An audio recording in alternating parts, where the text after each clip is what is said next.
L'Union soviétique n'était en rien ce que montrent les films occidentaux. Vous savez, ces thrillers de la guerre froide où chaque Russe vit dans un cauchemar de béton gris avec des agents du KGB cachés derrière chaque coin.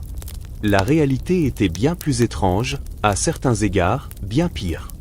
Imaginez-vous réveillé dans un endroit où votre salle de bain personnelle n'était pas du tout personnelle, où les toilettes et la douche étaient partagées avec cette autre famille, et où chaque matin nécessitait une planification stratégique rien que pour se brosser les dents sans que quelqu'un frappe à la porte.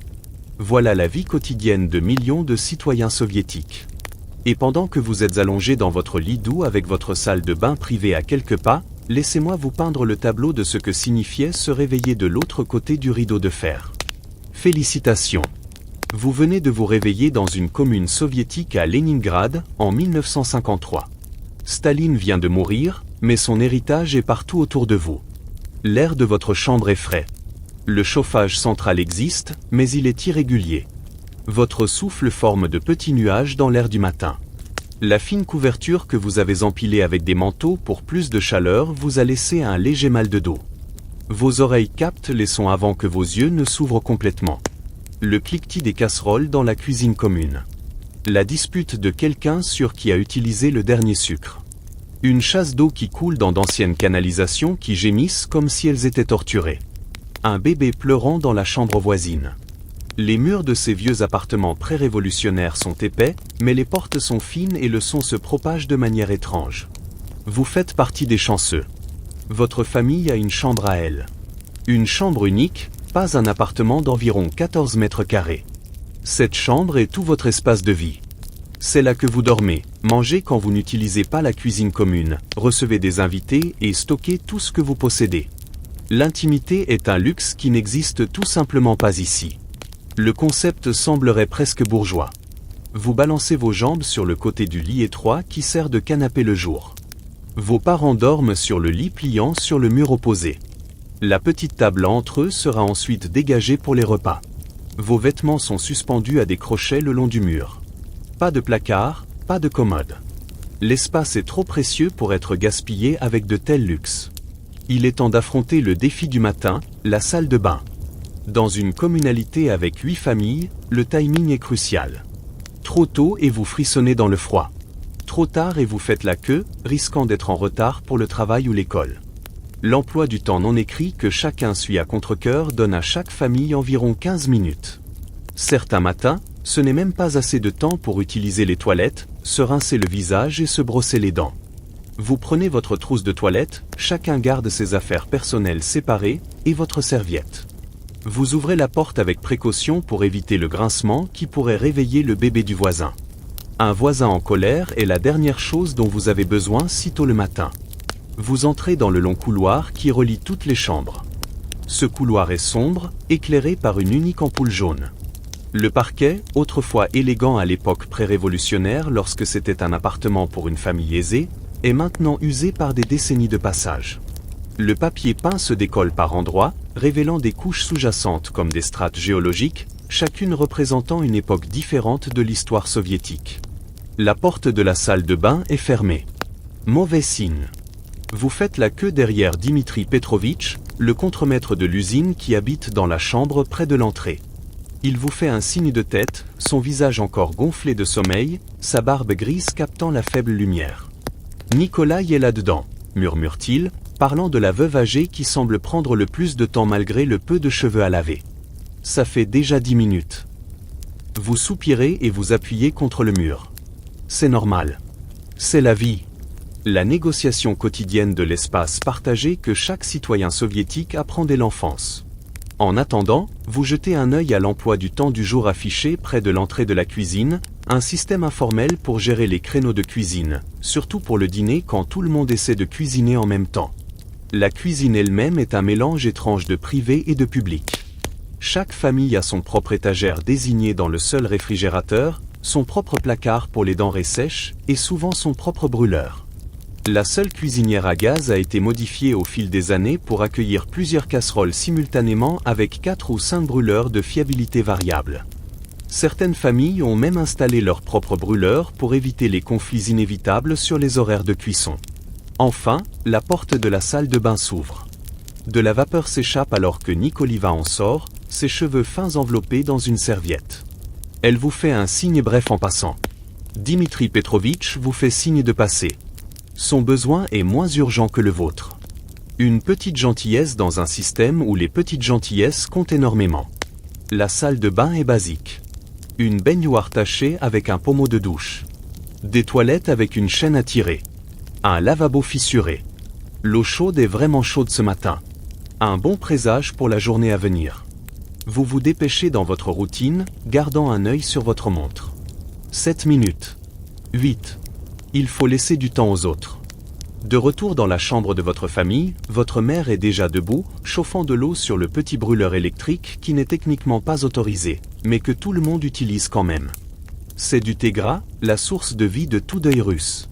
Le samovar, un héritage familial qui a survécu à la Révolution, à la guerre civile, aux purges et à la Grande Guerre patriotique, ce que les Russes appellent la Seconde Guerre mondiale, est prêt à servir.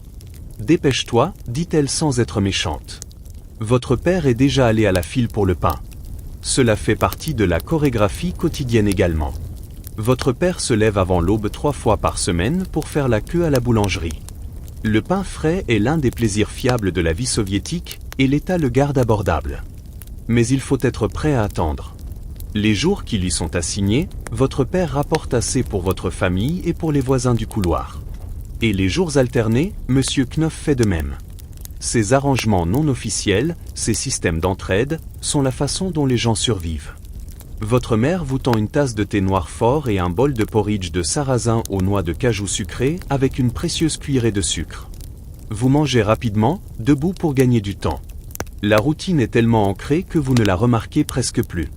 Ils disent qu'il pourrait y avoir des oranges au gastronom aujourd'hui, dit votre mère, faisant référence au magasin d'État à 3 pâtés de maison. J'essaierai d'y aller pendant ma pause déjeuner. Orange. Le mot lui-même semble exotique, une explosion de couleurs dans l'hiver monochrome. Ces fruits du Sud apparaissent rarement à Leningrad, venant de Géorgie soviétique ou parfois même de l'étranger. Leur rareté les rend spéciaux. Si votre mère a la chance d'en obtenir, un sera gardé pour une occasion spéciale. Peut-être même pour le nouvel an encore à des mois de là. Vous finissez votre thé, prenez votre manteau sur son crochet, en laine épaisse, pratique plutôt qu'à la mode, et vous préparez à affronter la journée. Avant de partir, vous vous regardez dans le petit miroir près de la porte. Vos vêtements sont propres et présentables, si ce n'est pas exactement stylé. Le style n'est pas une priorité dans la Leningrad des années 1950, surtout pas pour les travailleurs ordinaires. La fonctionnalité compte plus que la mode. Dehors, la cage d'escalier est sombre et sent légèrement le chou et le tabac. L'ascenseur, installé dans les années 1930, est en panne depuis aussi longtemps que vous vous souvenez. Vous descendez 5 étages, vos pas résonnant dans l'escalier. La rue vous accueille avec une bouffée d'air froid. Octobre à Leningrad marque le début de la longue descente vers l'hiver. Le ciel a la couleur du ciment mouillé et une fine bruine tombe. Pas vraiment de la pluie, mais assez pour humidifier votre esprit ainsi que votre manteau. Les gens se dépêchent sur les trottoirs, col relevé, tête baissée contre le vent. L'arrêt de tram est bondé de travailleurs se rendant à leur quart du matin. Vous vous joignez au groupe, frappant des pieds contre le froid. Quand le tram arrive enfin, il est déjà plein, mais d'une manière ou d'une autre, tout le monde réussit à monter à bord, corps pressés les uns contre les autres dans une intimité étrange que personne ne reconnaît. Le tram cliquette à travers les rues de Leningrad, passant devant les grands bâtiments de l'époque impériale, maintenant divisés en communes comme la vôtre, devant des immeubles plus récents construits à la hâte après la guerre pour répondre à la pénurie désespérée de logements. La ville est un millefeuille d'histoire. Des palais baroques à côté de clubs d'ouvriers constructivistes, à côté de l'architecture stalinienne classique. À travers les fenêtres embuées, vous apercevez la ville qui se réveille. Des files se forment déjà devant les magasins. Des femmes avec des sacs en ficelle espérant une livraison de quelque chose qui vaut la peine d'être acheté. Des balayeurs de rue en gilet orange nettoyant les débris de la veille. Des affiches sur les murs proclamant le succès du dernier plan quinquennal, montrant des travailleurs heureux dépassant leur quota. Leurs visages rayonnent de ferveur socialiste. La réalité à l'intérieur du tram est moins enthousiaste. Les visages sont fatigués, résignés à une autre journée de travail dans des usines ou des bureaux où l'initiative est rarement récompensée et où respecter le plan est ce qui compte, pas la productivité réelle ou l'innovation. Pourtant, il y a aussi une certaine sécurité. Tout le monde a un travail. Tout le monde a une place, aussi humble soit-elle.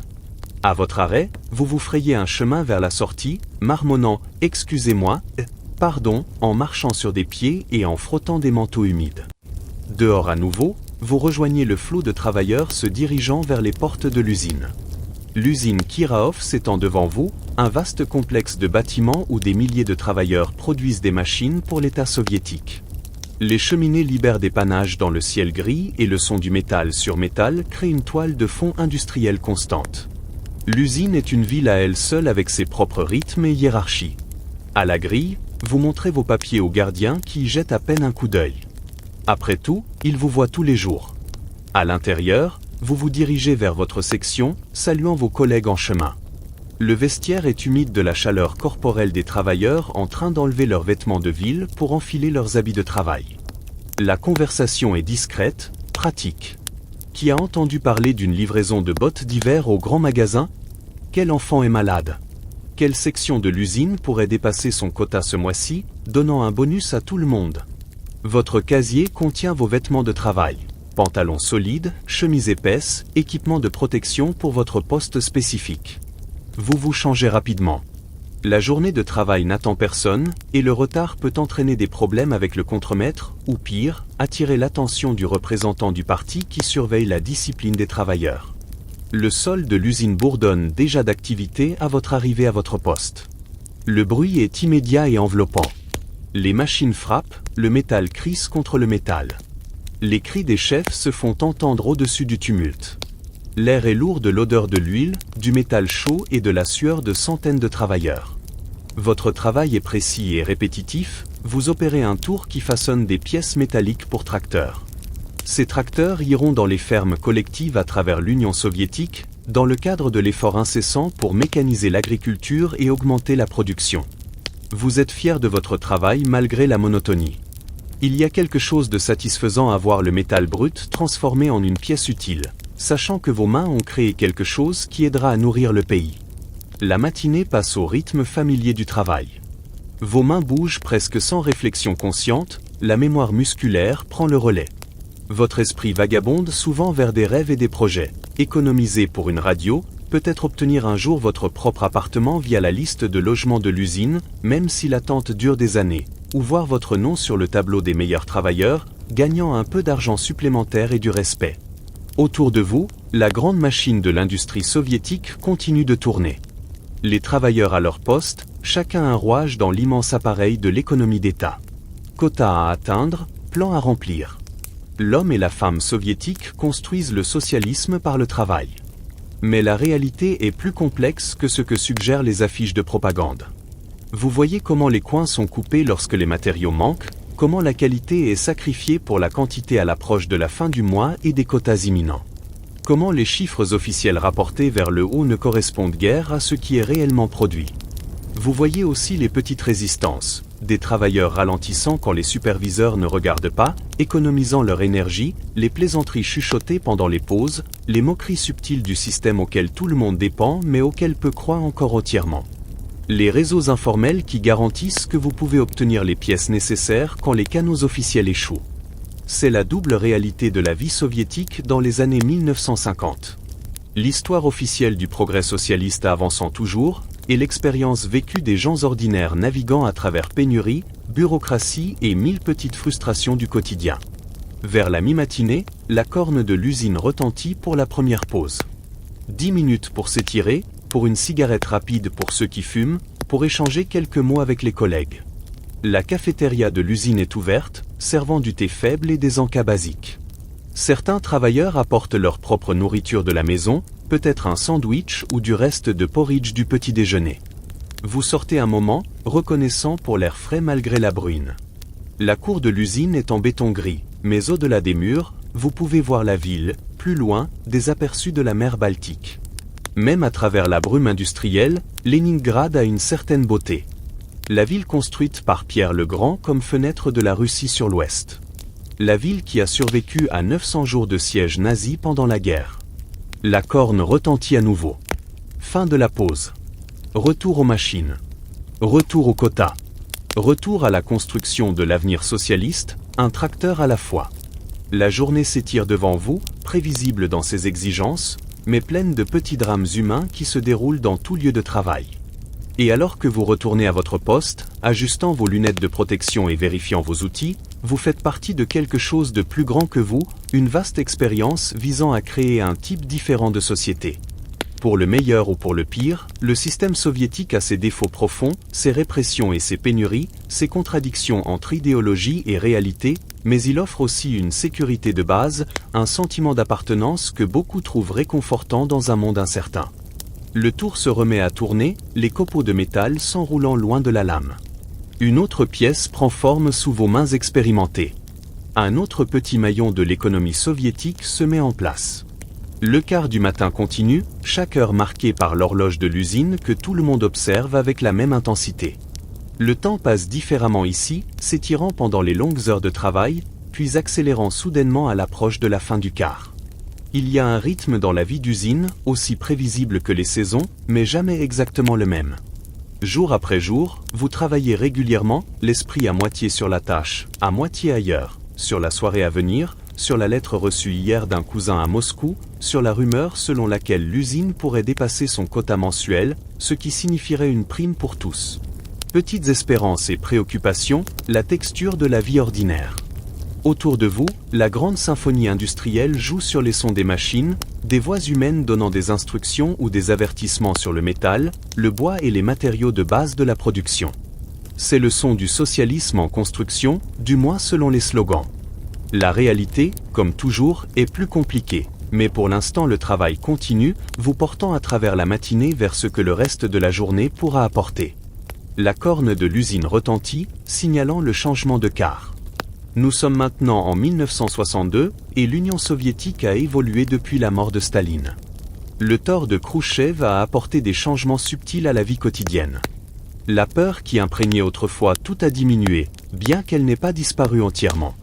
Les gens parlent un peu plus librement, même s'ils surveillent toujours ce qu'ils disent et où ils le disent. Vous avez progressé après des années de service fidèle à l'usine Kiraov. Vous avez été promu superviseur de section dans une usine plus récente à Moscou. La capitale pulse d'une énergie que Leningrad, malgré toute sa beauté, ne pouvait égaler. Moscou est le cœur du pouvoir soviétique, où les décisions affectant des millions de personnes se prennent derrière les murs du Kremlin. Plus important encore, vous avez maintenant votre propre appartement. Pas une chambre dans une communalité, mais un véritable appartement d'une chambre dans l'un des nouveaux immeubles Khrouchtchevka qui poussent à Moscou. Ces immeubles de 5 étages sont basiques, construits à moindre coût avec des murs fins et des cuisines minuscules. Mais ils offrent quelque chose de précieux, l'intimité. Votre propre entrée, votre propre salle de bain, votre propre cuisine. Après des années de vie en commun, cela semble un luxe inimaginable. Les bâtiments eux-mêmes sont identiques, rangés après rangées de blocs rectangulaires disposés en microquartiers. De l'extérieur, ils ressemblent à de gigantesques classeurs pour humains. Mais à l'intérieur de chaque appartement, les gens créent des foyers, apportant leur touche personnelle aux espaces standardisés. Votre appartement a un petit balcon où vous avez placé quelques plantes qui luttent contre la pollution de Moscou. Le mobilier est standard soviétique, fonctionnel plutôt que beau, mais il est à vous. La routine du matin est maintenant différente. Vous vous réveillez avec un réveil plutôt qu'avec les sons des voisins. La salle de bain est libre quand vous en avez besoin. Le petit déjeuner est toujours du thé et peut-être du pain avec du beurre, mais vous le préparez dans votre propre cuisine à votre rythme. De petites libertés, mais elles comptent. Votre trajet a également changé. Le métro de Moscou est un chef-d'œuvre d'ingénierie et d'architecture soviétique. Contrairement au système de métro utilitaire de nombreuses villes occidentales, les stations de Moscou sont des palais souterrains décorés de mosaïques, sculptures et lustres, de la propagande, oui, mais une belle propagande conçue pour élever l'expérience quotidienne du travailleur ordinaire et suggérer que le système soviétique les valorise suffisamment pour rendre même le transport beau. Vous vous tenez sur le quai bondé, entouré de travailleurs se rendant aux usines, bureaux et chantiers de la capitale. Le train arrive précisément à l'heure. Le métro de Moscou est célèbre pour sa fiabilité, et vous vous glissez à bord avec des dizaines d'autres. Malgré la foule, il règne un silence particulier. Peu de gens bavardent pendant le trajet moscovite. Certains lisent des journaux ou des livres, mais la plupart regardent droit devant, perdus dans leurs pensées, économisant leur énergie pour la journée de travail à venir. Votre arrêt se trouve dans un quartier industriel en périphérie de Moscou. L'usine elle-même est plus récente que celle de Kirov, construite durant l'expansion industrielle d'après-guerre, produisant des composants pour les télévisions soviétiques. Toujours un article de luxe pour de nombreuses familles, mais de plus en plus courant à mesure que le niveau de vie soviétique augmente lentement. En tant que superviseur de section, vos responsabilités dépassent votre propre productivité. Vous supervisez 20 travailleurs, vous assurez qu'ils atteignent leur quota, maintenez la discipline et gérez les problèmes inévitables qui surviennent lorsque les matériaux manquent ou que les machines tombent en panne.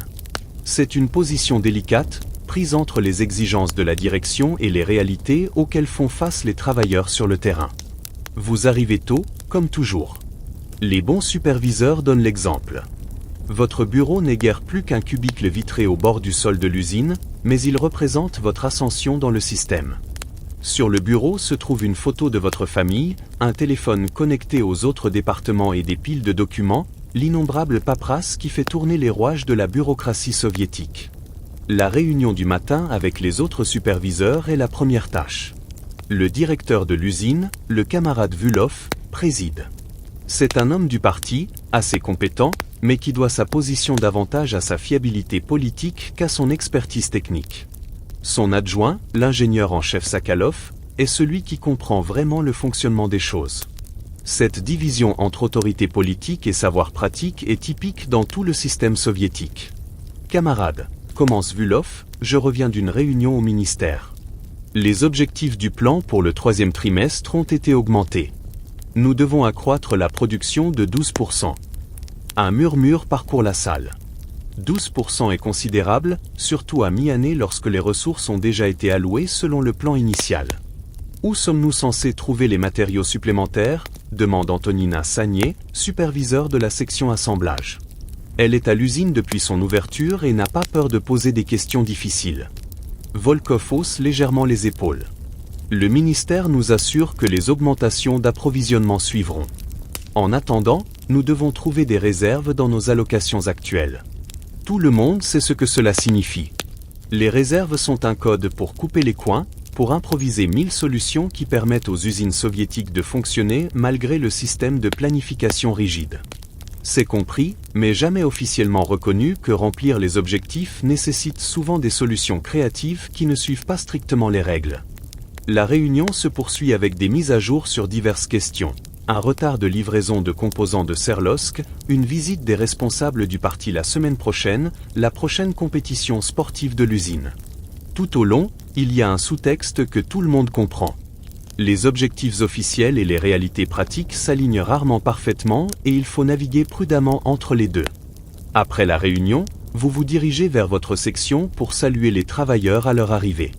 Vous connaissez chacun d'eux, leurs forces et leurs faiblesses, leur situation familiale, leurs ambitions ou leur absence. Il y a Mal, un technicien talentueux qui boit trop. Galina, une jeune femme récemment diplômée d'une école technique. Le vieux Fodor, qui se souvient de la guerre et travaille avec un soin méticuleux, mais à son propre rythme. Bonjour camarades, dites-vous alors qu'ils se rassemblent. Nous avons de nouveaux objectifs venant d'en haut. Augmentation de 12%. Les réactions sont prévisibles, grognements, yeux levés au ciel, quelques commentaires murmures, mais aucune réelle résistance. Tout le monde sait comment le système fonctionne. Les objectifs augmentent, les travailleurs s'adaptent, la vie continue. Nous allons commencer par vérifier notre inventaire. Continuez-vous. Galina, Nikolai, passez en revue le magasin. Comptez tout, y compris les réserves non officielles. Tout le monde comprend que les réserves non officielles sont des composants et matériaux mis de côté pour les urgences. Une pratique courante dans les usines soviétiques où les canaux officiels d'approvisionnement échouent souvent à livrer à temps. C'est techniquement contraire au règlement, mais sans ces mesures, la production s'arrêterait fréquemment. Alors que les travailleurs se dispersent vers leur poste, vous sentez la tension familière de votre position. Vous êtes responsable de l'atteinte des objectifs planifiés, ce qui signifie pousser vos travailleurs à produire plus et plus vite. Mais vous connaissez aussi leurs capacités et limites. Trop poussé et la qualité en souffre ou les machines tombent en panne. pas assez poussé et les objectifs ne sont pas atteints, avec des conséquences sur les primes de tous et peut-être sur votre poste. La journée d'usine tombe dans son rythme. Les machines bourdonnent. Les composants avancent sur la ligne de production. Les travailleurs accomplissent leurs tâches spécialisées avec des degrés variables d'enthousiasme et de précision. Votre travail est de maintenir tout en flux, de résoudre les problèmes avant qu'ils ne deviennent des crises, de préserver l'équilibre délicat entre quantité et qualité que le plan exige. En milieu de matinée, la première crise survient. Une machine sur la chaîne d'assemblage cesse de fonctionner. L'opérateur, Yvan, lève les yeux, frustré. Même problème que le mois dernier, moteur en surchauffe. Vous examinez la machine. Elle aurait dû être remplacée il y a des années, mais le nouvel équipement promis par le ministère n'est jamais arrivé. Va chercher Petro à la maintenance, dites-vous à un ouvrier proche. Puis à Yvan, peux-tu travailler sur l'unité de secours en attendant? L'unité de secours est plus ancienne et plus lente, mais fonctionnelle. C'est une autre adaptation non officielle, garder l'ancien équipement en fonctionnement au-delà de son remplacement prévu, trouver des solutions aux pénuries chroniques. Les usines soviétiques excellent dans l'improvisation, en faisant avec ce qui est disponible plutôt que ce qui est nécessaire. Petro arrive, boîte à outils en main. Il approche de l'âge de la retraite, avec des décennies d'expérience dans la réparation de machines que les protocoles officiels auraient mises au rebut depuis longtemps. Il soupire encore en voyant le problème. Je vais voir ce que je peux faire, mais nous avons besoin de la nouvelle pièce de Kharkov. Y a-t-il quelque chose dans l'atelier que nous pourrions utiliser? Demandez-vous, signifiant. Pouvez-vous fabriquer quelque chose qui fonctionnera assez bien? Petro réfléchit. Peut-être. Laisse-moi vérifier ce que Sergueï a mis de côté. Il se dirige vers l'atelier de maintenance où Sergueï, le chef de la maintenance, garde son propre inventaire non officiel de pièces récupérées d'autres machines ou fabriquées sur place. C'est ainsi que les choses se font réellement, par des connexions personnelles, des canaux officieux et des interprétations créatives des règles. Le système formel, avec ses plans rigides et son allocation centralisée des ressources, est trop lent et peu réactif pour relever les défis quotidiens de la production. Ainsi, un système parallèle a évolué, auquel tout le monde participe, mais que personne n'admet officiellement. À midi, Petro a remis la machine en marche, bien qu'il prévienne qu'elle ne tiendra pas longtemps sans la pièce de remplacement adéquate. Vous notez de contacter votre homologue à l'usine Kharkov. Vous les avez aidés une fois avec des condensateurs pendant une pénurie, et peut-être vous rendront-ils l'appareil. La pause déjeuner offre un bref repos. La cafétéria de l'usine sert une nourriture simple mais nourrissante à prix fortement subventionné. Soupe aux choux, côtelettes, galettes de viande avec purée de pommes de terre, compote à boire. La nourriture ici est du carburant, non une expérience à savourer. Les travailleurs mangent rapidement, certains lisent le journal de l'usine, d'autres discutent du match de hockey de la veille ou partagent des nouvelles familiales. Vous vous asseyez avec les autres superviseurs. La conversation est un mélange de discussion professionnelle et de commérage prudent, qui est considéré pour une promotion au bureau central. Est-il vrai que l'usine d'électronique de l'autre côté de la ville a reçu une livraison de composants japonais? Les calendriers de vacances d'été seront-ils bientôt approuvés? L'information est une monnaie précieuse dans le système soviétique, et ces échanges informels permettent à une grande partie de circuler. Les canaux officiels ne fournissent que des faits sélectifs. Les gens comptent donc sur les réseaux personnels pour combler les lacunes. Le résultat est une société où les rumeurs prospèrent aux côtés des annonces officielles, où la vérité se situe souvent quelque part au milieu, et où chacun devient habile à lire entre les lignes. Après le déjeuner, vous vérifiez la production de l'après-midi. Les chiffres semblent bons jusqu'à présent. Pas assez pour atteindre l'objectif augmenté, mais mieux que ce que vous craignez. Il faudra trouver des gains d'efficacité quelque part. Peut-être que le quart du soir pourra assumer un travail supplémentaire si vous arrangez un paiement supplémentaire via le système de primes. Le système de primes est un autre élément clé de la vie industrielle soviétique. Les salaires de base sont relativement bas et standardisés, mais les primes pour dépassement de quotas peuvent augmenter significativement le salaire d'un travailleur. C'est la manière de l'État d'offrir des incitations dans un système qui rejette officiellement la concurrence capitaliste. En pratique, cela crée ses propres distorsions, favorisant la quantité sur la qualité, provoquant des pics de production en fin de mois et parfois même des falsifications de chiffres. Votre après-midi est absorbé par la paperasse qui documente tout ce que la section produit. L'économie soviétique fonctionne à coup de documentation, de formulaires déposés en triple exemplaire, de rapports pour divers départements, de statistiques qui remontent la hiérarchie pour devenir partie intégrante de l'énorme collecte de données censée guider la planification centrale. Quelle part de ces informations influence réellement les décisions au sommet reste floue, mais la paperasse doit être complétée malgré tout. À votre bureau, vous remplissez les rapports de production tout en gardant un œil sur le sol de l'usine à travers la cloison vitrée. Vous êtes devenu habile à cette division de l'attention, satisfaisant la bureaucratie tout en gérant la production réelle. C'est une compétence que tout manager soviétique performant développe. Un coup à la porte interrompt votre travail. C'est Dimitri du département du personnel, un jeune homme avec des ambitions dépassant son poste actuel. Ces visites signifient généralement un problème ou une opportunité, parfois les deux. Camarade superviseur, dit-il avec une formalité qui suggère une affaire officielle. Le comité du parti examine les candidats pour le programme de formation avancé à Moscou. Votre nom a été mentionné. C'est une nouvelle importante. Le programme de formation avancé pourrait mener à un poste au niveau ministériel, un pas considérable en termes de responsabilité et de privilèges. Mais de telles opportunités dans le système soviétique comportent toujours des dimensions politiques. Je suis honoré, répondez-vous prudemment. Qui m'a recommandé? La question est importante. Le parrainage compte dans la hiérarchie soviétique, et savoir qui vous soutient aide à naviguer dans les courants invisibles du pouvoir. Dimitri sourit légèrement. Le camarade Sakhalov a parlé en termes élogieux de vos capacités techniques, bien sûr, de votre participation au projet de travail volontaire du week-end l'année dernière, ce qui a été noté favorablement. La traduction est claire, l'ingénieur en chef apprécie votre compétence et votre enthousiasme visible pour les activités officiellement promues a été reconnu. C'est ainsi que fonctionne l'avancement, combinaison de compétences réelles et de fiabilité politique démontrée. Pas nécessairement l'adhésion au parti. Beaucoup de managers ne sont pas membres du parti, mais au moins prêts à participer au rituel affirmant la loyauté au système. Le comité aimerait voir davantage d'implication dans les sessions d'éducation politique de l'usine. Dimitri ajoute que vous pourriez en diriger une le mois prochain. Le sujet, l'innovation technique au service de la construction socialiste. Et voici le marché implicite. Montrer plus d'engagement politique et la voie vers l'avancement s'élargit. Ce n'est pas une coercition brutale.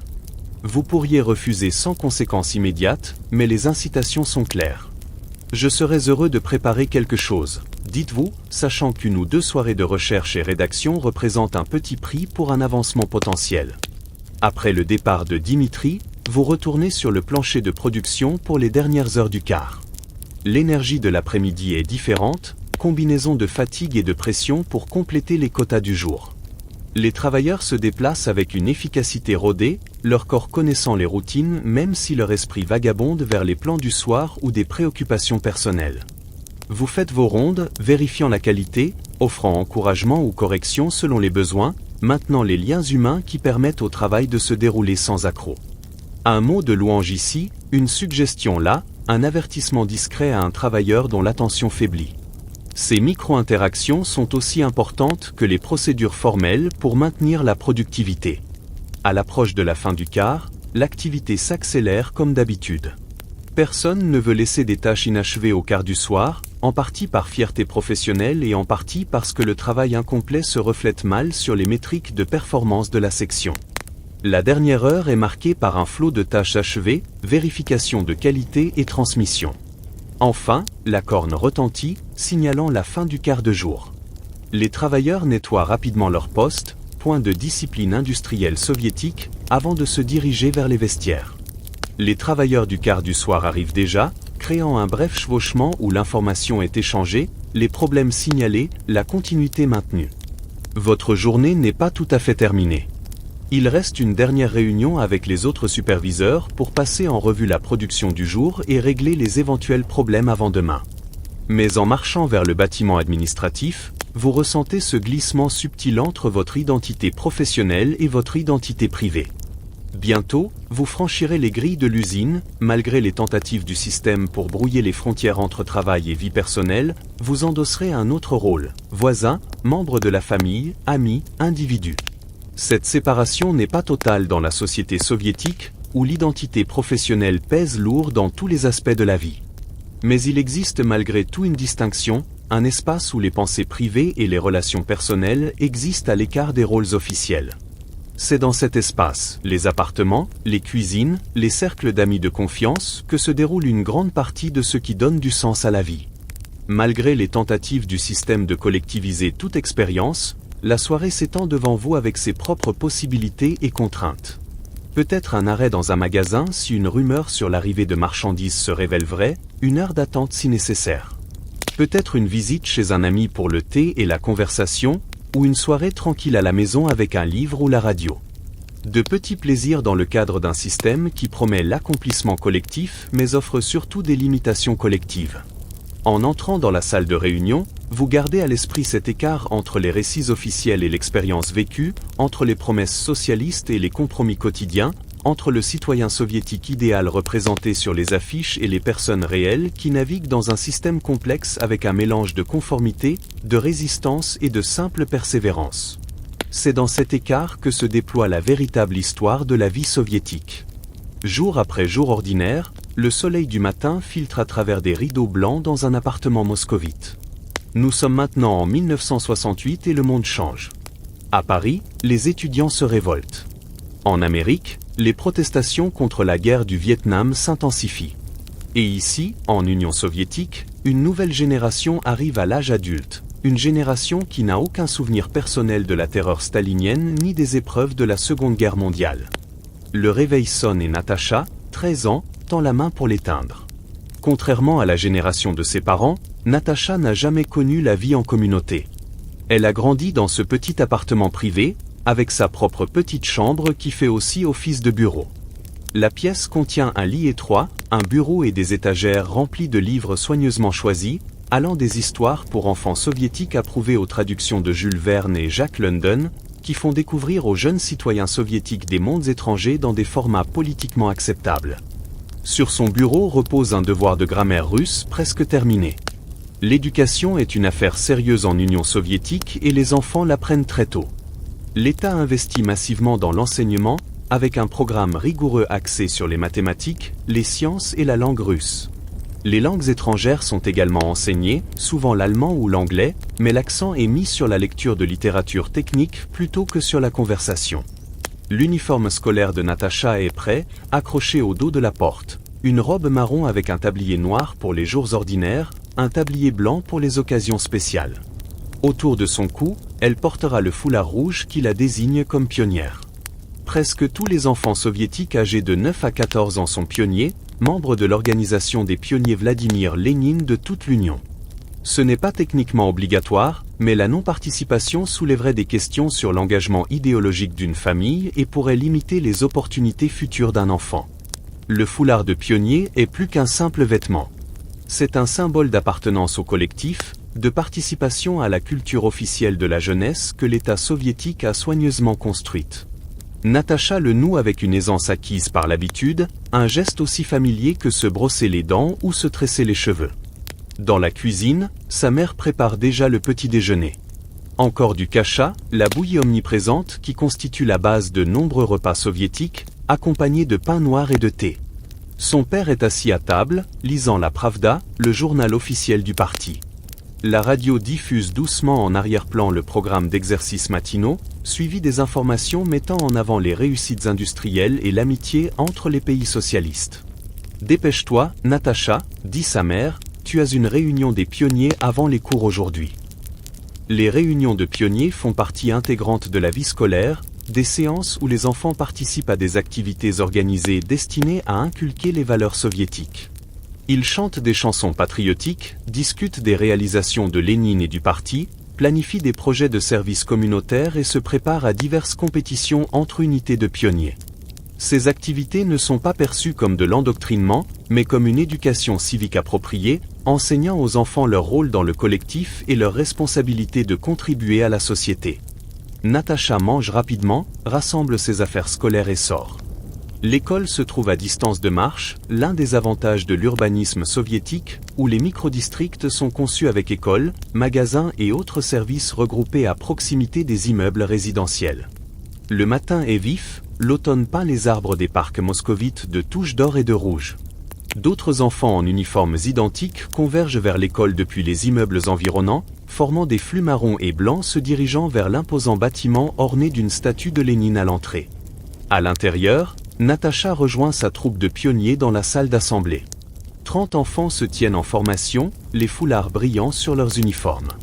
À l'avant, la chef pionnière, une jeune femme étudiant l'éducation à l'université, les appelle au silence.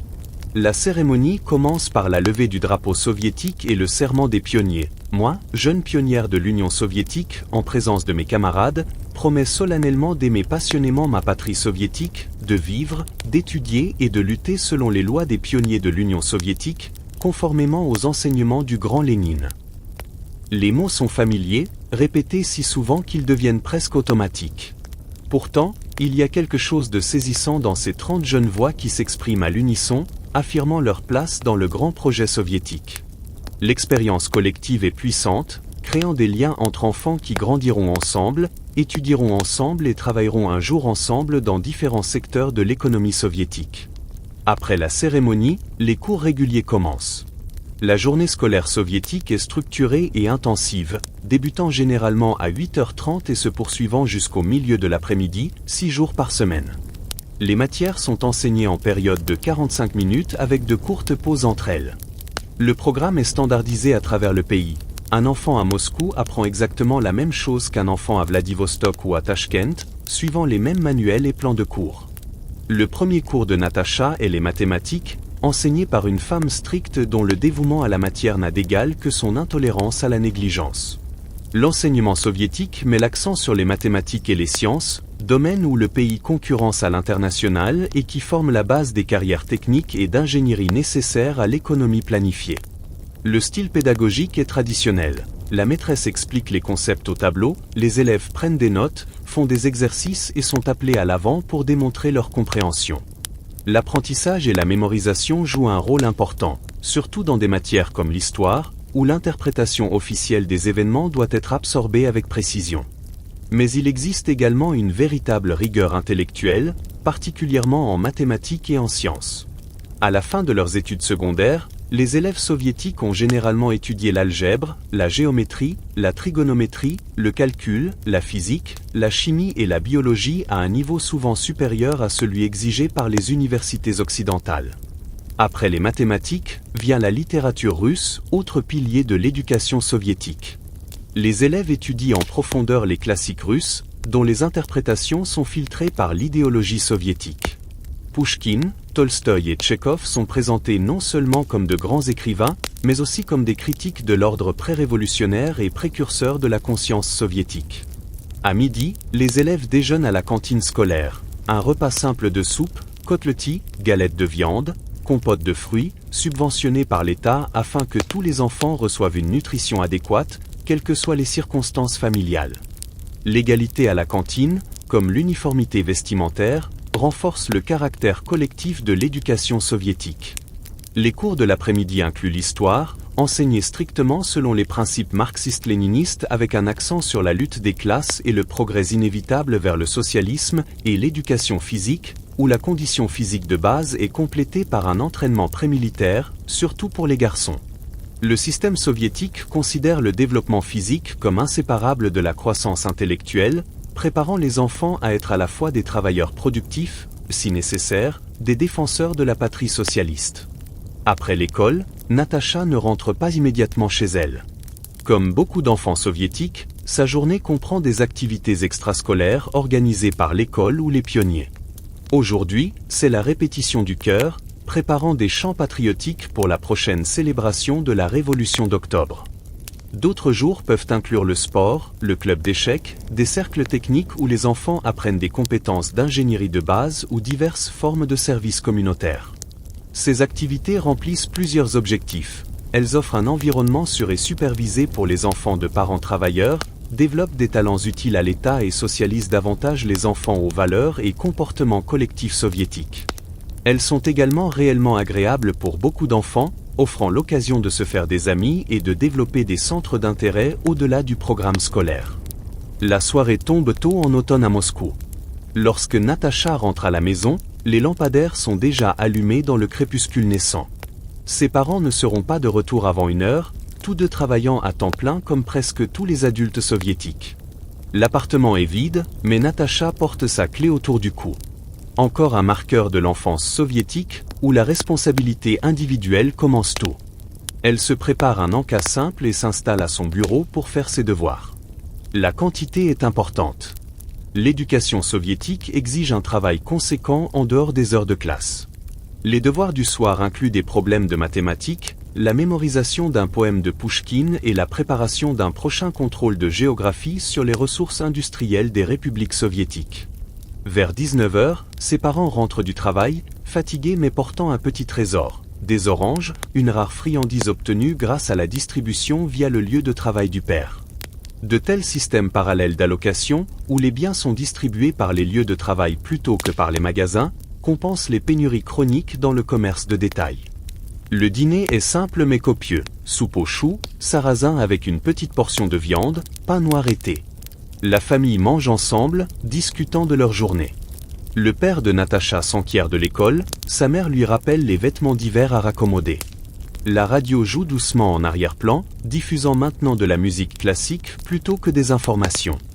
Après le dîner vient le temps de la télévision familiale. Le téléviseur dans le coin du salon est relativement récent, source de fierté et centre de divertissement du soir. La programmation est limitée à quelques chaînes contrôlées par l'État, diffusant un mélange d'informations, de programmes éducatifs, de concerts de musique classique, de films approuvés et de divertissements légers occasionnels. Ce soir, un documentaire sur les réalisations soviétiques dans l'espace. Le programme cosmique est l'une des rares sources de fierté nationale traversant les lignes idéologiques. Les images de Youri Gagarin et d'autres héros de l'espace mettent en avant la supériorité scientifique soviétique et la capacité du système socialiste à développer le potentiel humain. À l'approche de l'heure du coucher, Natacha se prépare pour le lendemain, disposant son uniforme, vérifiant son emploi du temps et organisant ses affaires scolaires. La routine est rassurante dans sa prévisibilité, une structure imposée en partie par l'État mais intériorisée comme le rythme naturel de la vie. Avant de dormir, elle lit un moment une collection d'histoires approuvées sur des héros pionniers, de jeunes gens dont le courage et le dévouement aux principes socialistes offrent des modèles à imiter. Les récits sont simplistes pour un adulte, mais captivants pour un enfant, encore en train de construire sa compréhension du monde et de sa place dans celui-ci. 5 années passent. Natacha a maintenant 18 ans, en dernière année de l'école secondaire, et les décisions qui façonneront sa vie adulte approchent. Le système éducatif soviétique a suivi les élèves tout au long de leur scolarité, identifiant leurs aptitudes et les orientant vers des avenirs appropriés. Les excellents résultats de Natacha en mathématiques et en sciences l'ont désignée comme candidate à l'enseignement supérieur, peut-être en ingénierie ou en médecine. L'admission à l'université est compétitive mais repose principalement sur le mérite académique plutôt que sur les ressources financières. L'enseignement à tous les niveaux est gratuit, avec des allocations pour les étudiants universitaires.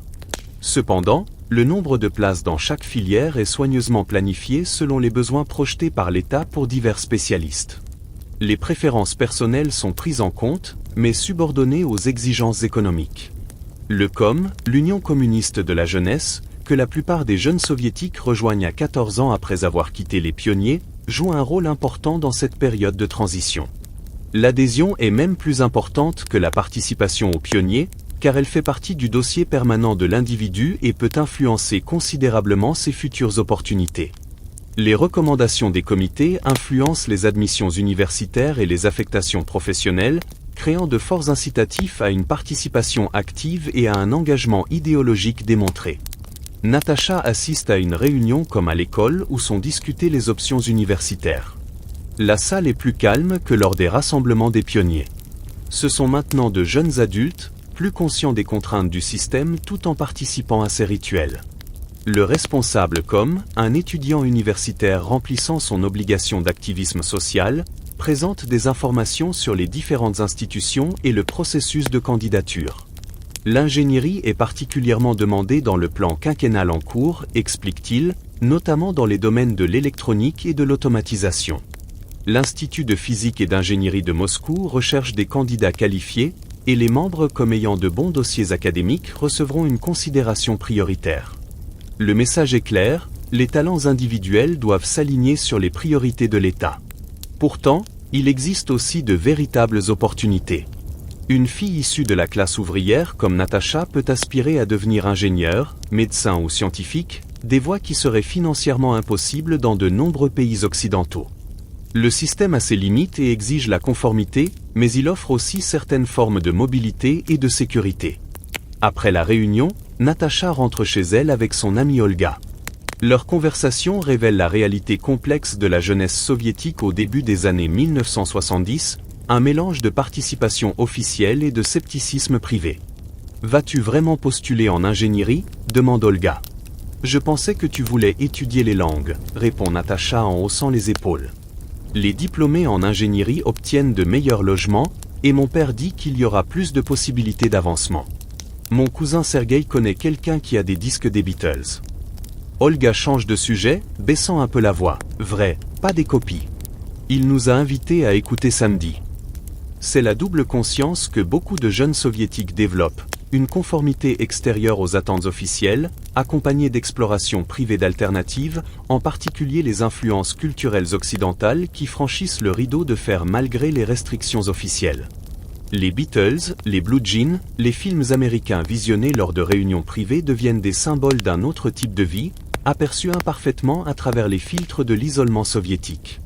Le lendemain à l'école, la classe assiste à une conférence spéciale sur la science soviétique et le progrès mondial. L'intervenant, un fonctionnaire local du parti, insiste sur le fait que le système socialiste crée de meilleures conditions pour le développement scientifique que le capitalisme, où la recherche serait supposément guidée par le profit plutôt que par les besoins humains. Les élèves écoutent avec des expressions d'intérêt appropriées, prenant des notes qui pourraient être vérifiées pour leur conformité idéologique.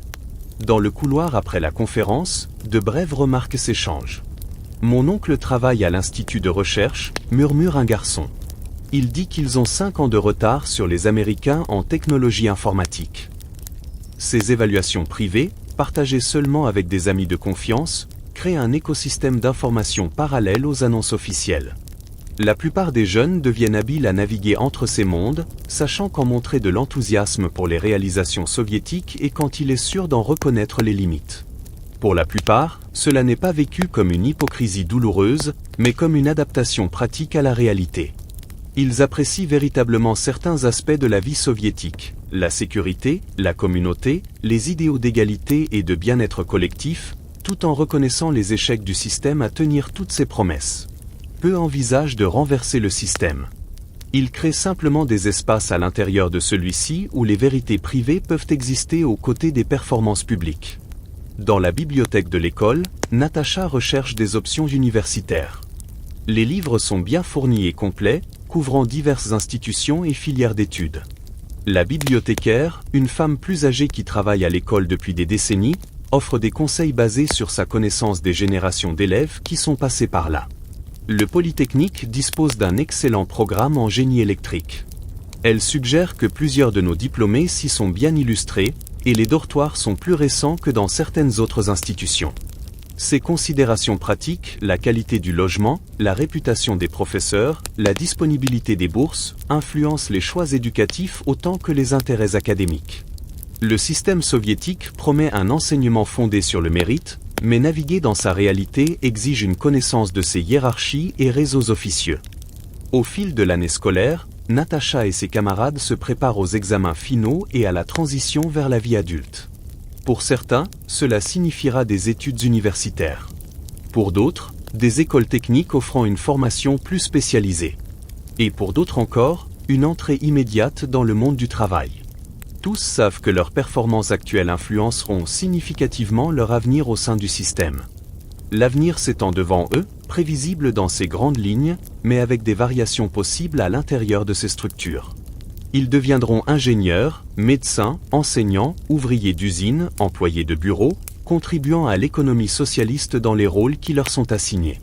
Ils recevront éventuellement des appartements, souvent après des années sur des listes d'attente. Ils se marieront, auront des enfants, partiront en vacances dans des stations balnéaires d'État sur la mer Noire s'ils ont de la chance. Peu imaginent que le système lui-même pourrait ne pas durer. L'Union soviétique du début des années 1970 semble stable malgré ses inefficiences et contraintes. Les expériences qui ont façonné ces jeunes, les cérémonies des pionniers, les réunions comme l'éducation standardisée avec son accent sur l'accomplissement collectif, les ont préparés à leur intégration dans l'ordre existant, non à sa transformation. Pourtant, le changement travaille déjà en profondeur. La génération qui atteint l'âge adulte a des attentes subtilement différentes de celles de leurs parents, façonnées par la sécurité matérielle relative plutôt que par le zèle révolutionnaire ou les sacrifices de guerre. Ils tiennent certains avantages pour acquis tout en étant plus conscients des limites du système, notamment par rapport aux alternatives occidentales entreaperçues. Ils ne le savent pas encore, mais ils vivent ce qui sera plus tard appelé l'ère de la stagnation, les années Brejnev, lorsque le système soviétique maintenait la stabilité au prix du dynamisme, lorsque la croissance économique ralentissait tandis que la rhétorique officielle restait triomphante, et lorsque l'écart entre les déclarations publiques et les réalités privées s'élargissait progressivement. Pour l'instant, il se concentre sur les horizons immédiats, les examens à préparer, les candidatures universitaires à compléter, les responsabilités comme à remplir. Le système les a façonnés, mais ils commencent à façonner leurs propres réponses. Trouver des espaces pour un sens individuel au sein de cadres collectifs. Ils sont à la fois produits de l'éducation soviétique et quelque chose de plus complexe. Jeunes gens avec des rêves et des doutes, conformisme et curiosité, avançant vers une vie adulte dont les contours se dessinent encore à la lumière changeante de l'histoire. Le tourne-disque tourne doucement dans un appartement moscovite. C'est 1975 maintenant, et le stylet tombe sur un disque vinyle marqué Melodia, le label d'État. La musique qui en sort est l'estrada soviétique officiellement approuvée, musique populaire avec accompagnement orchestral et voix claire, chantant l'amour, la nature, et parfois des thèmes patriotiques. Natacha, maintenant âgée de 25 ans, est assise dans un fauteuil, à l'écoute. Après avoir obtenu son diplôme de l'Institut de physique et d'ingénierie de Moscou, elle travaille comme ingénieure dans un centre de recherche de la capitale. Le petit appartement est le sien, attribué par son lieu de travail après une attente de 2 ans, un délai relativement court selon les standards soviétiques. Le mobilier est le mobilier standard soviétique que tout le monde reconnaît. Même meuble mural, même canapé, même lampe disponible dans les magasins d'État à travers le pays. Mais il y a aussi des touches personnelles. Des livres remplissent les étagères, classiques de la littérature russe, volumes techniques relatifs à son domaine, et quelques précieux ouvrages étrangers en traduction circulant parmi ses amis. Une tenture murale en macramé, fabriquée lors d'une phase où cet artisanat est devenu inexplicablement populaire à travers l'Union soviétique, ajoute de la texture aux murs autrement uniformes. Sur le petit balcon, des plantes en pot apportent une touche de nature dans ce cadre urbain. Le disque se termine et Natacha le range soigneusement avant d'en choisir un autre. Celui-ci ne provient pas de Melodia, mais d'un enregistrement pirate de musique occidentale copié sur d'anciennes radiographies dans un procédé connu sous le nom de « musique sur les côtes ». La qualité sonore est médiocre, mais les chansons des Beatles sont reconnaissables. Ce petit acte de rébellion culturelle n'est pas particulièrement dangereux au milieu des années 1970. La répression la plus sévère de l'ère Staline est depuis longtemps passée, mais elle existe encore dans une zone grise, ni entièrement approuvée ni activement poursuivie. C'est la réalité complexe des loisirs soviétiques à l'époque de Brejnev.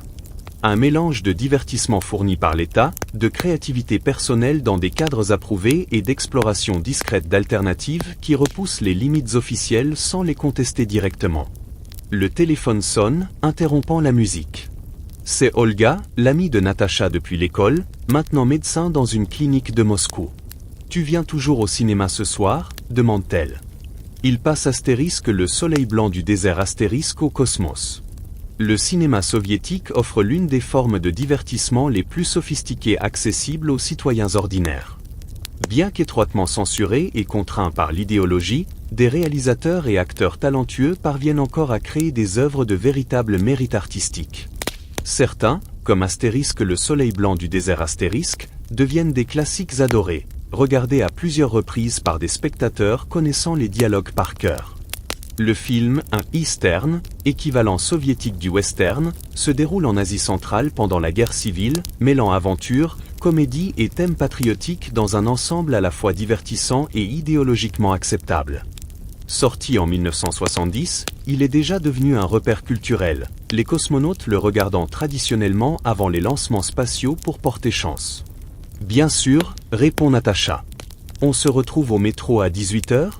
On pourra essayer le nouveau café après si la file n'est pas trop longue.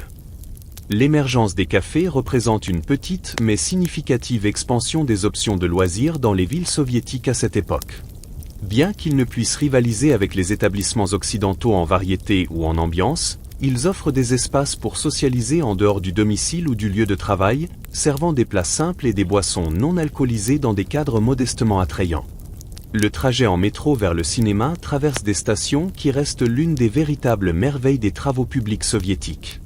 Des espaces souterrains vastes décorés de mosaïques, sculptures et lustres, entretenus avec un soin méticuleux. Le contraste avec la réalité souvent délabrée de la surface est saisissant, mais les passagers, habitués à cette juxtaposition quotidienne, ne le remarquent plus. Le cinéma Cosmos, construit dans le style moderniste soviétique des années 1960, attire une foule importante. Malgré le fait qu'il s'agisse d'un soir de semaine, les prix des billets restent volontairement bas.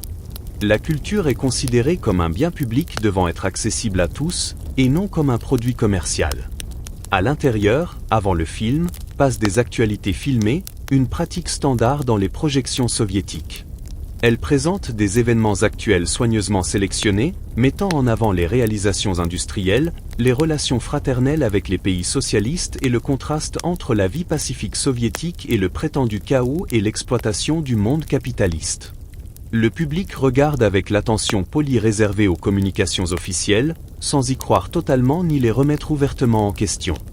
Le film suscite un engagement plus sincère, des rires aux moments comiques, une appréciation discrète des magnifiques paysages désertiques, le plaisir des performances d'acteurs devenus des figures familières de la vie culturelle soviétique. L'expérience partagée crée une communauté temporaire parmi le public, une participation collective à la vie culturelle qui demeure l'une des forces du système soviétique malgré ses nombreuses contraintes.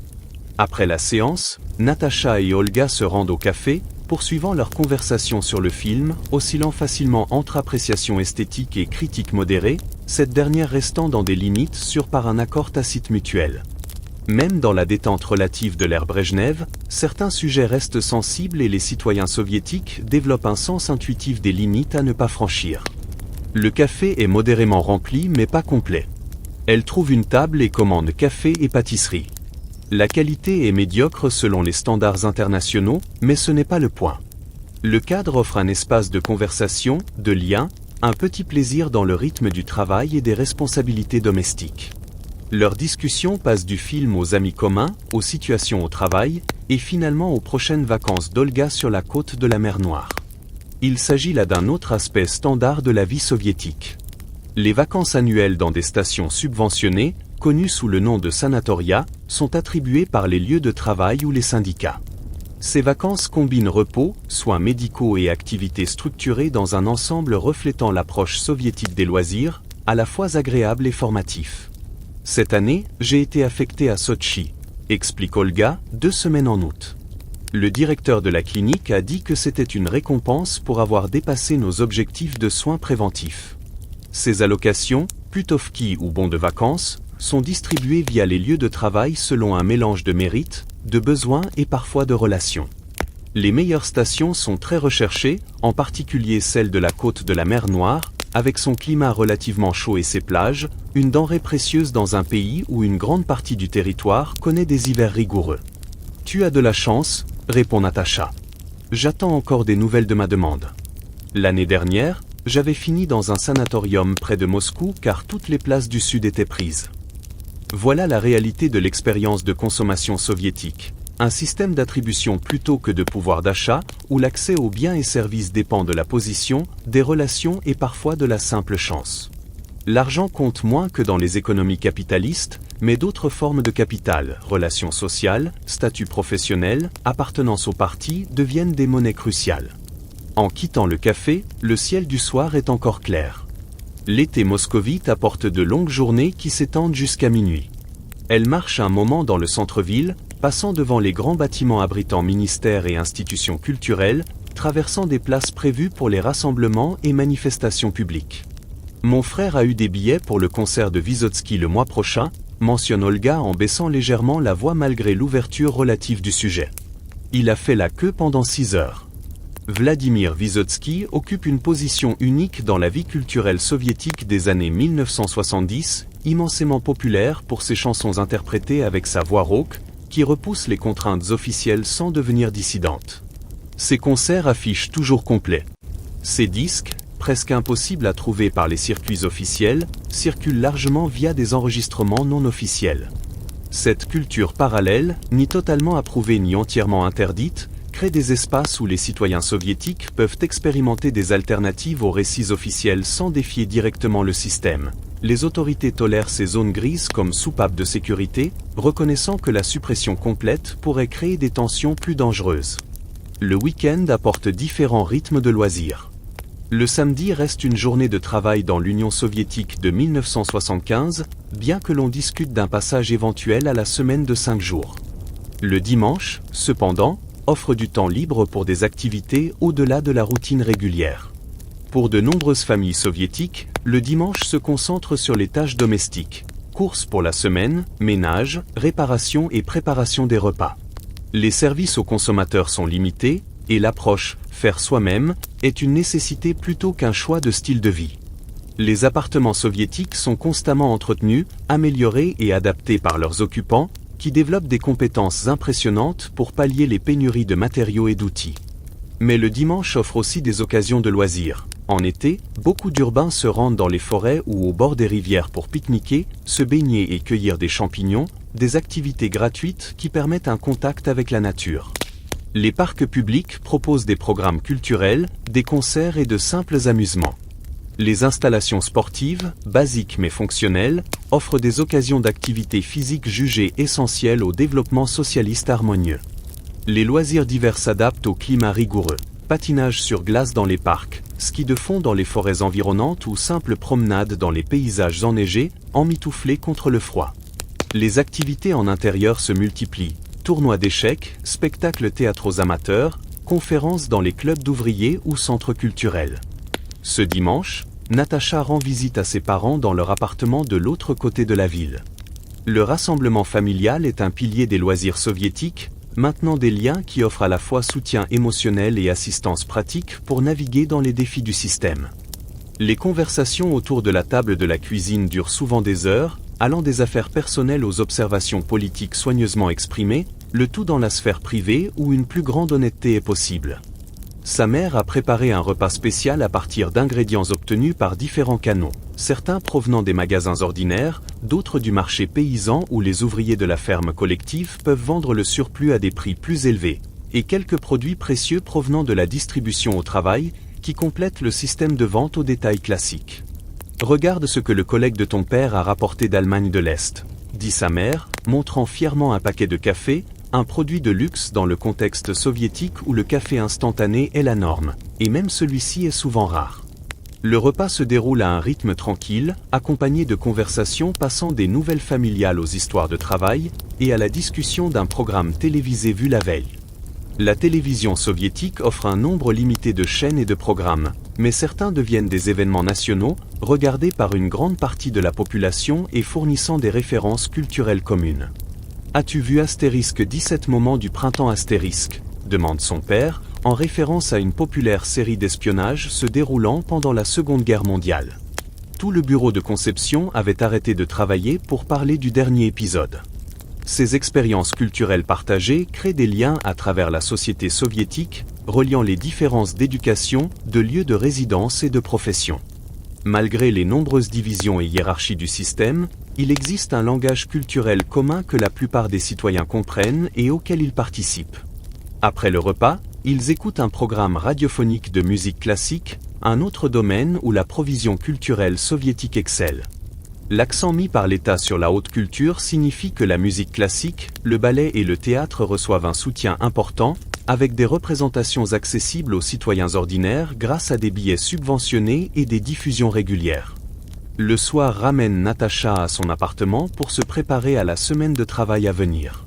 La routine soviétique est prévisible, 6 jours de travail suivis d'une seule journée de repos, avec peu de variations tout au long de l'année, sauf pour les jours fériés officiels. Ces fêtes ponctuent le calendrier soviétique, combinant commémoration idéologique et célébration réelle. La journée de la Révolution, le 7 novembre, et la fête du travail, le 1er mai, comportent des défilés officiels suivis de réunions familiales. Le réveillon du Nouvel An, principale célébration non idéologique, inclut des arbres décorés, des versions laïques du sapin de Noël, des mets spéciaux et l'échange de cadeaux apportés par le grand-père Gel plutôt que par le Père Noël. Ces célébrations mêlent cérémonies d'État et chaleur personnelle, récits officiels et significations privées.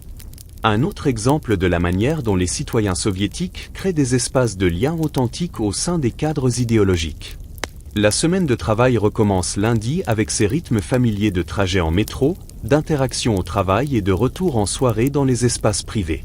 Pour Natacha, comme pour de nombreux professionnels soviétiques, le travail fournit non seulement un revenu, mais aussi une identité et des liens sociaux. Son centre de recherche, comme la plupart des lieux de travail soviétiques, fonctionne comme plus qu'un simple site de production ou de recherche. Il est également une institution sociale qui organise divers aspects de la vie des employés, de l'attribution du logement aux bons de vacances, de l'éducation politique aux activités culturelles. Le syndicat du lieu de travail organise sorties au théâtre, événements sportifs et célébrations des fêtes. Cette intégration du travail et de la vie sociale reflète la tentative soviétique de créer des collectifs omniprésents qui répondent aux besoins des citoyens tout en maintenant l'alignement idéologique. Le résultat est un système où la vie privée ne se sépare jamais complètement des rôles publics, et où les relations professionnelles ont un poids significatif dans les réseaux sociaux globaux. Un soir, après le travail, Natacha assiste à une conférence à la Maison des Scientifiques, l'un des nombreux centres culturels spécialisés destinés à des groupes professionnels particuliers. Le sujet est la cybernétique, un domaine ayant eu une relation complexe avec l'idéologie soviétique, mais désormais adopté avec prudence comme nécessaire au développement économique. Le public est composé principalement de spécialistes des domaines connexes, créant un environnement où les discussions techniques peuvent se dérouler avec un encadrement idéologique relativement limité. Ces rencontres professionnelles offrent des espaces d'échange plus ouverts, bien que toujours dans des limites comprises intuitivement par les participants. Après la conférence, un petit groupe poursuit la discussion chez un collègue, l'un de ces rassemblements informels où la vie intellectuelle soviétique s'épanouit souvent le plus authentiquement. Dans ces espaces privés avec des personnes de confiance, les conversations peuvent explorer des implications et des questions qui seraient problématiques en public. Ces discussions autour de la table de cuisine, qu'elles se tiennent en famille, entre amis ou collègues, représentent un aspect essentiel de l'expérience sociale soviétique. Derrière des portes closes, les gens parlent plus librement, partagent des documents non sanctionnés et développent des perspectives pouvant diverger des positions officielles sans constituer une opposition active. Pour la plupart des citoyens soviétiques, cette double conscience ne ressemble pas à de l'hypocrisie, mais à une adaptation pratique à la réalité, acceptant les contraintes du système tout en créant des espaces de connexion et de sens authentique. Peu de personnes s'opposent activement au régime. La plupart naviguent simplement dans ses contours, trouvant des niches où l'épanouissement personnel reste possible. La semaine continue avec son mélange d'obligations professionnelles et de modestes occasions de loisirs. Une soirée est consacrée à la galerie Tretiakov, où la russe et soviétique est présentée dans un cadre mettant l'accent sur la continuité culturelle et les réalisations nationales. Une autre soirée est passée à la maison avec un livre emprunté à un ami, une traduction d'un roman étranger qui n'est pas officiellement interdit, mais pas largement disponible non plus. Les projets du week-end se dessinent. Peut-être une visite à la campagne si le temps le permet, ou un rassemblement chez un ami pour écouter de la musique et discuter. Ces petits plaisirs, ces moments de connexion et de plaisir esthétique apportent texture et sens au sein des structures plus larges de la vie soviétique. Voici les loisirs dans l'Union soviétique du milieu des années 1970, limités par les contraintes matérielles et les frontières idéologiques, mais offrant néanmoins des espaces pour le plaisir, la créativité et la connexion humaine. Le système façonne les options disponibles, mais ne détermine pas entièrement la manière dont les individus les vivent ou les significations qu'ils y créent ensemble. Alors que Natacha se prépare à dormir, son esprit passe en revue la semaine à venir, les responsabilités professionnelles, la visite prochaine d'un ancien ami d'université, les projets de recherche de bottes d'hiver qui seraient disponibles dans un magasin particulier. Ce mélange de certitudes routinières et de petites incertitudes constitue la vie quotidienne dans un système qui promet une sécurité complète mais impose des pénuries et des contraintes imprévisibles. La pièce s'assombrit lorsqu'elle éteint la lampe. Dehors, Moscou poursuit son existence nocturne, plus calme que le jour, mais jamais complètement immobile. Le vaste appareil de l'État soviétique l'entoure de son pouvoir d'allocation des ressources, de définition de l'expression acceptable et de façonnage des trajectoires de vie. Pourtant, au sein de ce système, les individus continuent de créer des liens, de trouver des significations et de construire des vies qui ne sont jamais entièrement capturées par les catégories ou récits officiels. Le sommeil s'approche progressivement, apportant un répit temporaire aux négociations et adaptations que la vie soviétique exige. Demain apportera un autre jour de navigation entre performance publique et authenticité privée, entre impératifs collectifs et aspirations personnelles. Mais pour l'instant, il n'y a que l'obscurité, le silence et la dérive vers des rêves qui échappent au contrôle de l'État. Les ombres du soir s'allongent sur Moscou alors que le soleil se couche derrière la silhouette caractéristique de la ville. Nous sommes en 1983 maintenant, et de subtiles transformations se propagent dans la société soviétique. Le long mandat de Léonid Brejnev s'est terminé avec sa mort l'année précédente. Après la brève direction de Your Andropov, le système semble dériver, incertain de sa direction future. Dans son appartement moscovite, Natacha, désormais âgée de 33 ans, prépare le dîner dans sa petite cuisine. L'appartement paraît plus stable maintenant. Les possessions accumulées lui donnent cette qualité de lieu habité qui accompagne des années d'occupation. Des photographies aux murs documentent l'histoire personnelle, réunions de famille, vacances sur la mer Noire, célébrations entre amis. Les livres se sont multipliés sur les étagères, représentant des années de collecte minutieuse via les librairies officielles, les magasins d'occasion et les échanges entre amis. La cuisine, bien que compacte selon les standards occidentaux, reste le cœur du foyer, comme dans la plupart des appartements soviétiques. Ici, autour d'innombrables tasses de thé, se déroulent des conversations qui n'auraient jamais lieu dans des espaces publics. La table de cuisine a été le témoin de discussions littéraires, d'observations politiques discrètes, de confidences personnelles et du partage des triomphes et déceptions ordinaires de la vie. Ce soir, Natacha attend des invités, un petit rassemblement d'amis proches qui se rencontrent régulièrement chez l'un ou l'autre. Ces réunions représentent l'une des formes de loisirs les plus appréciées des soviétiques, surtout alors que l'énergie initiale des années Brejnev s'est estompée dans ce que beaucoup appellent désormais la stagnation, une période de stabilité matérielle mais de dynamisme décroissant et de cynisme croissant face aux déclarations officielles. Elle vérifie le contenu de son réfrigérateur, un modèle soviétique standard qui ronronne un peu dans le coin. La nourriture qu'elle a préparée est simple, mais représente un effort considérable dans un système où faire les courses exige de visiter plusieurs magasins, de faire la queue à différents endroits et d'adapter souvent ses plans en fonction de ce qui est disponible plutôt que de ce qui est désiré. Il y a une salade de carottes râpées et de choux, des pommes de terre bouillies, des cornichons faits par sa mère à partir de légumes d'été, du pain noir acheté frais ce matin-là et une petite quantité de saucisses obtenues par distribution via le lieu de travail. Pour le dessert, un gâteau réalisé à partir d'une recette partagée par un collègue, improvisé pour contourner les pénuries chroniques de certains ingrédients. La sonnette retentit et Natacha accueille ses premiers invités, Olga et son mari Metzger, portant une bouteille de champagne soviétique, le vin mousseux doux et bon marché qui accompagne la plupart des célébrations soviétiques. Peu après, Victor, un collègue de l'Institut de recherche, et Arena, une amie d'université qui enseigne désormais la littérature dans un lycée, arrivent. Le rituel des retrouvailles est familier et réconfortant. Les manteaux sont accrochés dans le petit vestibule. Des chaussons sont proposés. Retirer les chaussures de ville est universel dans les foyers soviétiques. Tous se déplacent vers la cuisine où se déroulera la majeure partie de la soirée malgré la présence d'un salon à part entière. Les cuisines soviétiques, aussi petites soient-elles, sont des lieux de vie sociale par longue tradition. La conversation commence par des échanges d'actualité. Quel enfant réussit à l'école? Qui a obtenu une promotion? Quels nouveaux produits sont apparus dans les magasins locaux? Progressivement, la discussion dérive vers les livres récemment lus, les films vus, la musique entendue à la radio ou via des enregistrements non officiels. La vie culturelle soviétique reste riche malgré les limitations, avec une appréciation intense pour les œuvres qui parviennent à transmettre des expériences humaines significatives dans les contraintes idéologiques. « As-tu lu le dernier Trifnov ?» demande Arena, faisant référence à un auteur soviétique dont les portraits nuancés de la vie urbaine contournent le réalisme socialiste simpliste sans tomber dans la dissidence ouverte. Pas encore, répond Natacha. Est-il disponible à la bibliothèque Lénine? Il y a une liste d'attente, dit Arena, mais je peux te prêter mon exemplaire quand je l'aurai terminé.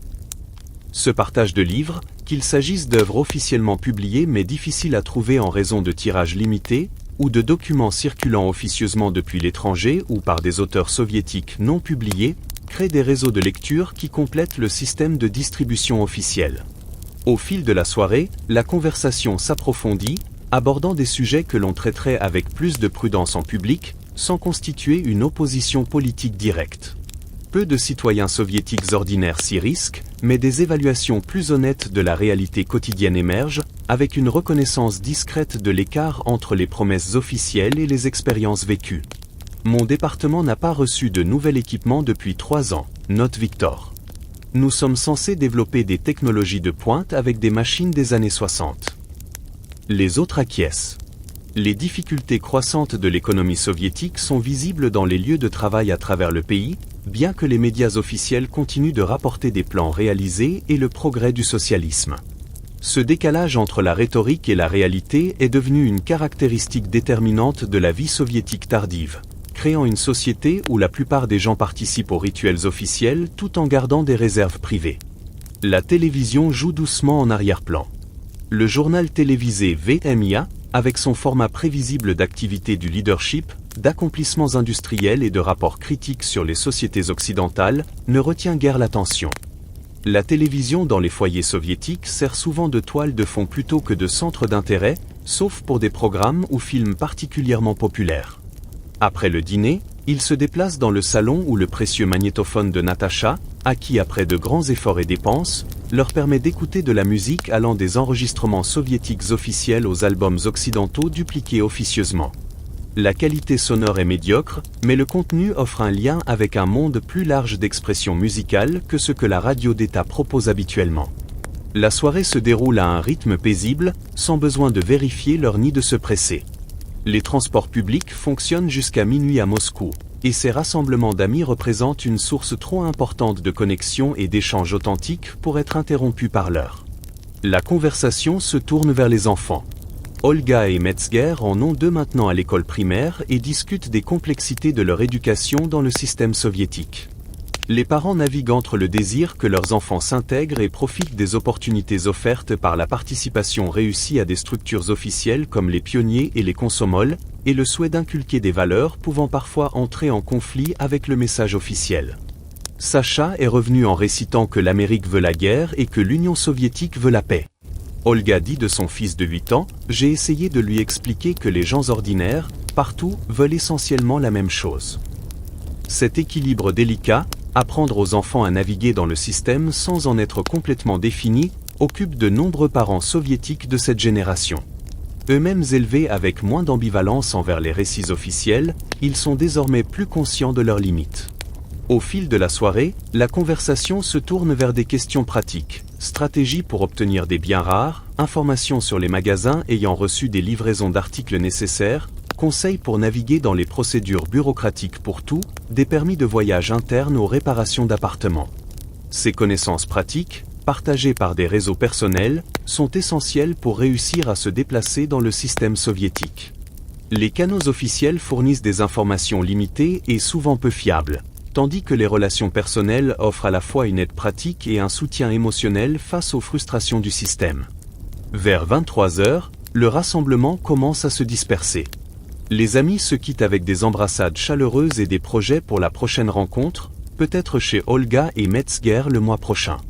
La connexion offerte par ces soirées, la possibilité de s'exprimer plus librement, de partager des réactions authentiques aux expériences de la vie, les rend précieuses dans une société où les expressions publiques et privées divergent souvent de manière significative. Après le départ de ses invités, Natacha commence les petits rituels de préparation au sommeil. Elle lave la vaisselle, aucun lave-vaisselle dans les appartements soviétiques, et range la cuisine. La radio diffuse de la musique classique sur la seule chaîne d'État encore en activité à cette heure. Elle arrose les plantes sur le rebord de sa fenêtre, des êtres vivants qui apportent la nature dans l'appartement urbain et nécessitent une attention quotidienne qui l'ancre dans des soins simples et tangibles. La routine de la salle de bain est basique selon les standards occidentaux des années 1980. eau chaude et plomberie intérieure, mais produits limités, savon standard, dentifrice basique, shampoing simple. La variété consommateur caractéristique des soins personnels occidentaux est absente ici, où la fonctionnalité prime sur le choix ou le luxe. Dans sa chambre, Natacha règle le réveil pour le matin et découvre son lit. La literie est solide et pratique, comme la plupart des biens de consommation soviétiques, conçus pour durer des années plutôt que pour le style. Avant de dormir, elle lit quelques poèmes d'Anna Akhmatova, dont l'œuvre, autrefois réprimée, est désormais publiée avec prudence dans le climat culturel légèrement plus détendu des décennies post-staliniennes. Les poèmes parlent de souffrance, de résilience et de préservation de la dignité humaine dans des circonstances difficiles, des thèmes qui résonnent à travers l'expérience soviétique, même lorsqu'ils ne sont pas explicitement politiques. Dehors, Moscou s'installe dans la nuit. La vaste capitale du plus grand pays du monde ne dort jamais complètement, mais ses rythmes ralentissent. Les usines fonctionnent en continu, mais les magasins sont fermés, les théâtres et salles de concert éteints, les bureaux vides jusqu'au matin. Le métro circule moins fréquemment, mais ne s'arrête jamais complètement. Le vaste appareil d'État continue de fonctionner. Centrales électriques produisant de l'électricité, services de sécurité, surveillance des infrastructures urbaines de base maintenues. Les pensées de Natacha dérivent tandis que le sommeil approche. Sa vie s'est déroulée au sein des structures du système soviétique. Éducation orientée vers les besoins économiques, logement attribué par des canaux officiels, loisirs façonnés par la provision et les limites de l'État. Pourtant, à l'intérieur de ces structures, elle a créé une existence significative. Réussite professionnelle, amitié profonde, appréciation de la culture, petits plaisirs quotidiens qui s'accumulent en une vie unique. Comme la plupart des citoyens soviétiques, elle a développé une double conscience, participant aux rituels et récits officiels tout en maintenant des compréhensions privées qui parfois les complètent et parfois les contredisent. Ce n'est pas vécu comme une hypocrisie douloureuse, mais comme une adaptation pratique à la réalité, une manière de préserver une authenticité individuelle au sein des contraintes systémiques.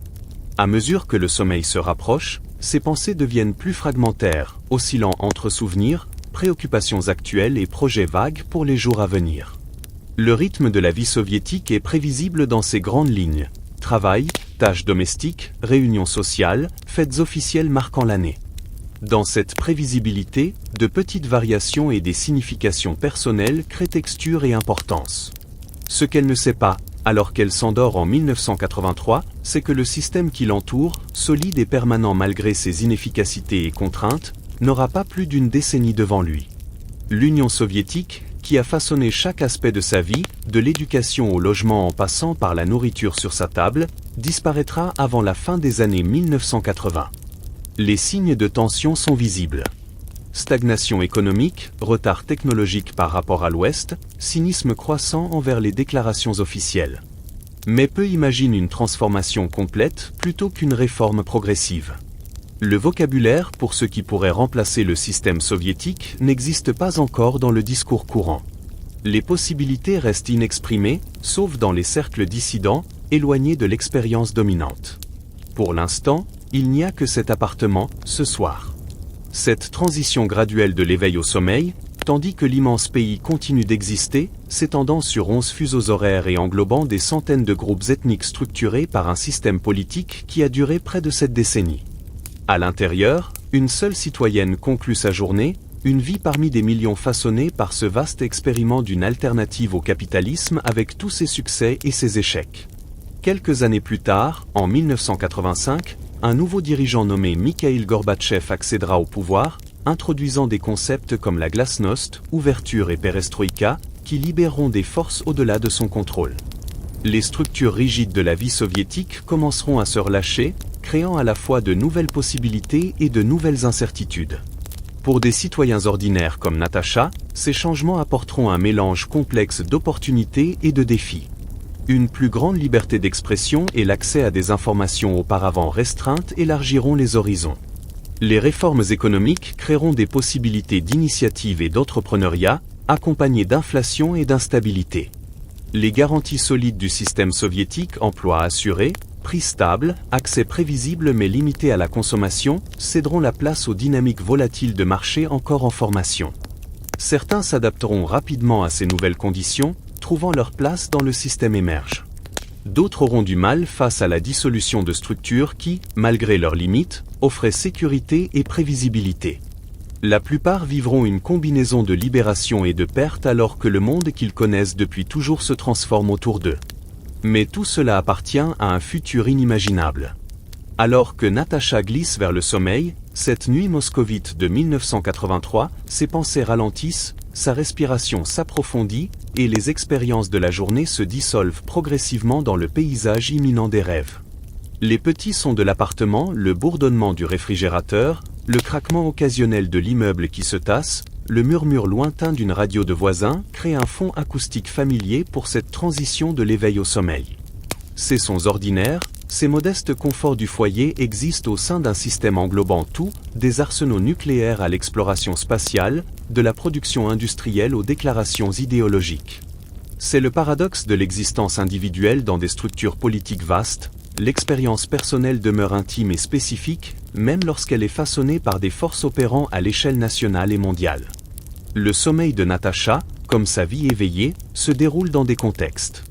Elle n'a pas choisi, mais a appris à naviguer, trouvant des espaces pour un être authentique au sein de circonstances en partie données et en partie créées. Dehors, à travers les trouées dans la couverture nuageuse, les étoiles sont visibles, les mêmes étoiles que l'on voit à Washington, Londres ou Pékin, indifférentes aux divisions idéologiques de la Terre.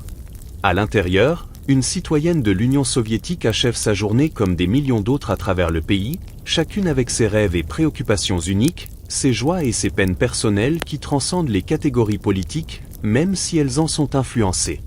À mesure que la conscience s'efface, les frontières entre contexte historique et expérience individuelle s'estompent. Il n'y a que ce moment, cette libération graduelle de l'éveil, ce glissement vers le renouvellement qu'apporte le sommeil. Les complexités de la vie soviétique, ses succès et ses échecs, sa sécurité et ses contraintes, ses récits collectifs et ses vérités privées s'effacent temporairement à l'approche du sommeil. Dans cette transition entre éveil et rêve, entre participation publique et renouveau privé, l'expérience de Natacha touche à l'universel.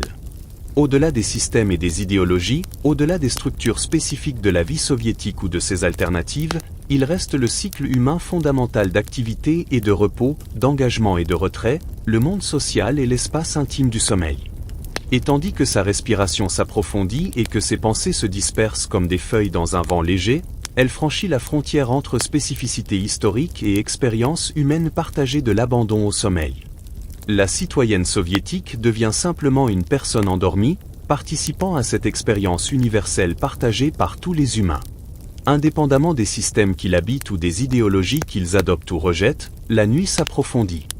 Moscou dort, pas tous en même temps, mais par cycles de repos et d'éveil qui se chevauchent, permettant à la ville de maintenir ses fonctions essentielles tout en offrant à ses habitants le renouvellement nécessaire.